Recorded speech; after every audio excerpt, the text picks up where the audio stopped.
Selamat datang kembali di channel Min-er Donghua. Kali ini kita akan melanjutkan cerita Donghua, Battle Troop di Heaven. Nggak pakai lama lagi, langsung aja kita ke ceritanya. Check it. Anda akan ikut dengan saya sekarang. Saya ingin melihat di laut barat yang kosong ini, siapa lagi yang berani memprovokasi Taisu kita?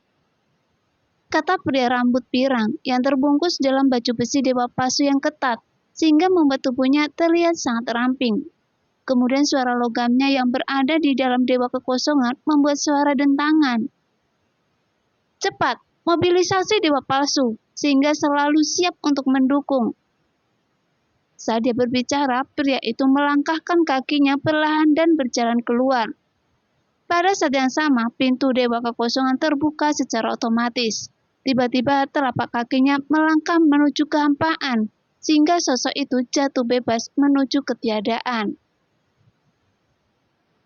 Sambil jatuh di udara, sebuah bayangan raksasa muncul di bawahnya. Kemudian pria itu berbalik dan jatuh ke tubuh bayangan raksasa ini.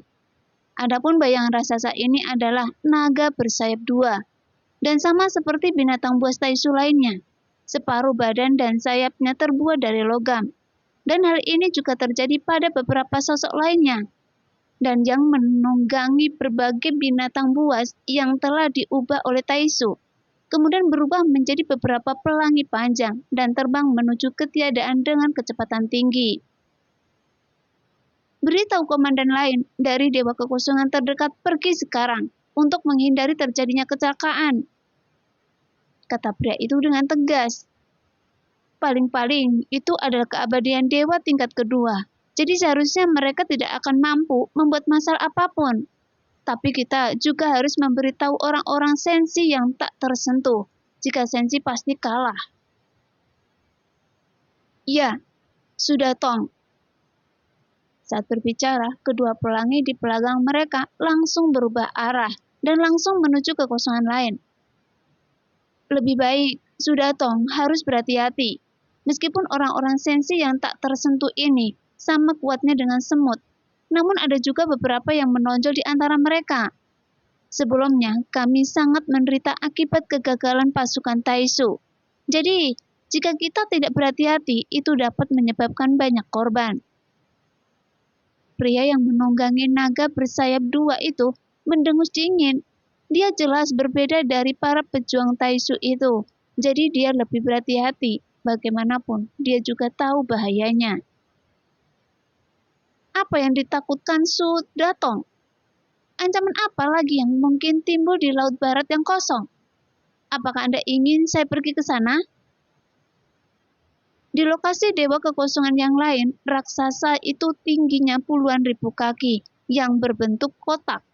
Namun sepertinya ada efek tersembunyi di dalam kehampaan.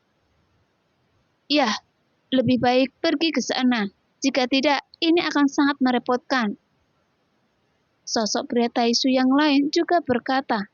Setelah mengatakan ini, dia membawa beberapa orang bersamanya, kemudian keluar dari dewa kekosongan, dan menunggangi binatang buas Taisu dan pergi. Sudah Tong, selalu sangat berhati-hati.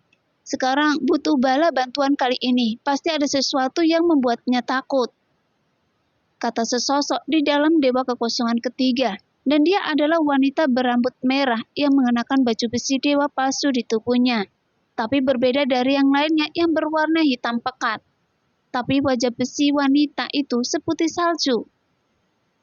Ikuti saya dan kirim 10.000 prajurit Taisu lainnya untuk memperkuat pemimpin Sudatong. Segera, pintu dewa kekosongan dibuka lapis demi lapis. Kemudian prajurit Taisu segera berkerumun. Kemudian wanita ini memimpin semua prajurit dari dalam dewa kekosongan menuju ketiadaan dengan cara yang hebat. Yang mulia, segala sesuatu di sekitar telah dibersihkan dan tidak ada seorang pun yang hidup. Pada saat ini, sebuah sosok di Batara yang terbang melalui lubang cacing raksasa berkata, jelas selama perjalanan mereka juga tidak hanya sekali bertemu dengan pasukan Taisu, namun mereka juga bertemu dengan pasukan Taisu beberapa kali berturut-turut. Hanya saja tanpa terkecuali, semuanya dimusnahkan oleh para dewa abadi di Batara Sioyen. Ya, terima kasih semuanya. Sioyen mengangguk.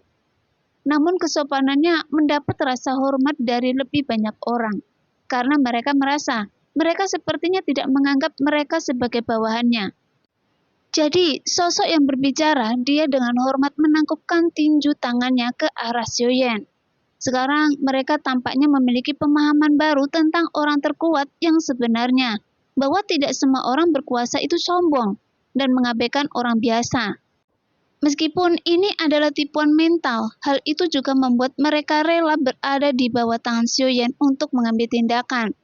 Bagaimanapun Xiaoyan telah mendapat pengakuan dari para dewa abadi ini sebelumnya. Jadi begitu mereka bertemu dengan pasukan Taisu, mereka akan segera datang membantu Xiaoyan menyelesaikannya. Pada saat ini, Xiaoyan segera menutup matanya. Kemudian pikirannya memasuki pagoda kekosongan roh. Karena hal pertama yang ingin dia lakukan adalah membebaskan Yongdong dari 9 peti mati. Saat Yongdong dalam keadaan kesurupan, dia yang berada di dalam 9 peti mati secara bertahap bangun. Namun sepertinya itu mempengaruhi kesadarannya. Seiring berjalannya waktu, kesadaran akan jatuh ke dalam kekacauan. Jadi setelah Xiaoyan melepaskan Yongdong, dia merasa ketakutan. Bagaimanapun dia tidak ingin dibawa ke dalam kegelapan itu lagi. Di sini, Anda akan bebas dan Anda bisa pergi kapan saja Anda mau. Xiaoyan mengambil kembali jiwa di tubuh Yongdong, sehingga mata Yongdong tiba-tiba menjadi jernih. Kemudian dia memeluk Xiaoyan erat-erat dan mengangkat tangannya. "Saya bersedia mengikuti Yang Mulia," kata Yongdong dengan hormat. "Jika Anda mengikuti saya, Anda akan mati. Di dunia sensi, Anda tidak perlu mengkhawatirkan klan Cimi Anda," kata Xiaoyan dengan serius. "Bagaimanapun, apa yang dimiliki Anda juga merupakan tubuh dewa asli. Asalkan Anda rajin berlatih di masa depan, Anda juga akan bisa mencapai dewa asli alam leluhur." Mendengar ini, Yongdong sedikit terkejut. Dia sepertinya tidak memikirkannya. Namun sepertinya Xiaoyan sudah menebak sesuatu yang membuat mata Yongdong rumit. Tapi dia tidak banyak bicara. Setelah dengan hormat mengepakkan tangan ke arah Xiaoyan lagi, bukannya dia pergi, tapi justru mundur ke samping duduk bersila sendirian. Namun Xiaoyan mengabaikannya. Kemudian pikiran Xiaoyan memasuki pagoda kekosongan roh lagi. Sekarang ada 3 makhluk di Lingsu. Yang pertama adalah larva dan raksasa. Dan itu adalah kebencian setelah kematian dewa asli yang diubah menjadi tubuh fisik. Tapi Xiaoyan tidak punya solusi untuk masalah ini. Jadi dia hanya bisa mencoba memberinya makan terlebih dahulu. Sehingga dia bisa mengubahnya menjadi raksasa sungguhan. Kedua, ada juga kaki daji yang dikendalikan oleh pikiran jahatnya. Dan perlu ditekan sebelum Goyan bisa mengendalikannya. Tapi Goyan harus memikirkannya sendiri. Bagaimanapun mereka berasal dari tubuh yang sama. Dan Xiaoyan tidak bisa melakukan intervensi terlalu banyak tentang tubuh fisik daji. Tapi dalam perjalanan ke dunia kuno Dewa Iblis Abadi sebelumnya, itu juga dapat dianggap sebagai panen yang besar. Bagaimanapun dia bisa mendapatkan lengan, jari, dan kaki daji. Meskipun masih belum lengkap, tapi Xiaoyan tidak mengetahui banyak hal tentang daji. Dan Xiaoyan tahu, masalahnya ini jelas tidak sederhana. Tapi Xiaoyan bisa menebak bahwa keberadaan daji tidak jauh berbeda dengan Yetian. Adapun tujuan utama Xiaoyan masuk ke Lingsu bukanlah 2 yang pertama, tapi ini tentang apa yang akhirnya dia masukkan ke dalamnya. Karena Dingmo yang dicari Xiaoyan Tianxun atau Hua Chan. Itu adalah hal yang paling membuat Xiaoyan sangat penasaran. "Semua orang ada di sini, sepertinya Anda cukup bersenang-senang." Setelah bentuk tubuh Xiaoyan muncul dan mereka mendengar suara Xiaoyan, ketiga sosok ini mengunci Xiaoyan hampir pada saat yang bersamaan. Ya, saya akan melahap Anda. Penjahat yang berbahaya dan licik. Jangan lari jika Anda bisa. Apakah Anda tidak berani bertarung secara langsung?" 3 suara itu masing-masing berasal dari 3 sosok yang dipenjara di Lingsu. Setelah mereka melihat Xiaoyan, mereka tentu saja tidak bisa mengendalikan amarah mereka. Rupanya mereka semua dibawa ke Lingsu oleh Xiaoyan tanpa menyadarinya. Adapun ketiga sosok itu, mereka semua bergegas tanpa terkecuali. semuanya sia-sia ini. Karena sosok Xiaoyan hanyalah sebuah pemikiran dari Xiaoyan. Dan Xiaoyan adalah masternya di sini. Jadi dialah yang memilih keputusan akhir. Tepat ketika sosok itu menyapu ke arahnya dengan ganas, Xiaoyan langsung mengangkat tangannya dan langsung menampar ketiga sosok di depannya.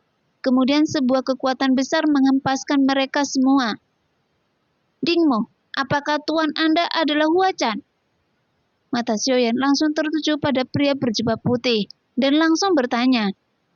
Jika dilihat dari fitur wajahnya yang agak kaku, padahal dia berpura-pura terlihat seperti manusia, tapi Xiaoyan masih bisa melihatnya bahwa dia sama sekali bukan manusia. Tuan, saya tidak memiliki tuan. Suara Dinmo menjadi lebih dalam, kemudian menjadi sedikit gila yang membuat Xiaoyan sedikit mengernyit. Setelah melihat Dimo, Xiaoyan merasa bahwa dia jelas tidak sesederhana roh pedang seperti yang dikatakan Huacan. Apakah Anda mengenali pedang ini? Xiaoyan mengeluarkan pedang Dongji dari batu gioknya lagi. Saat pedang ini muncul, kemudian Xiaoyan menikam ke arah Dinmo. Namun sebelum menusuk, Xiaoyan yang baru saja mengendalikannya pedang ini digantung di depan Dinmo. Saya ingin tahu apakah pedang ini bisa menekan Anda, kata Xiaoyan dengan penasaran. Menekan saya? Tidak ada senjata yang bisa menekan saya, karena saya bisa menekan semua senjata. Setelah selesai berbicara, Xiaoyan melihat Dingmo mengulurkan tangannya. Saat ujung jarinya menyentuh pedang doji, penampilannya tiba-tiba berubah menjadi penampilan lain. Kemudian tubuhnya tiba-tiba memancarkan energi pedang yang ganas, seolah-olah dia telah berubah menjadi pedang dongji saat ini. Melihat pemandangan ini, mata Xiaoyan sedikit menyipit, karena seperti yang diharapkan, Dinmo bukanlah roh pedang yang sederhana. Nah, demikianlah cerita hari ini. Terima kasih yang sudah menonton video Min Earth sampai selesai. Sampai jumpa di video selanjutnya. Bye-bye.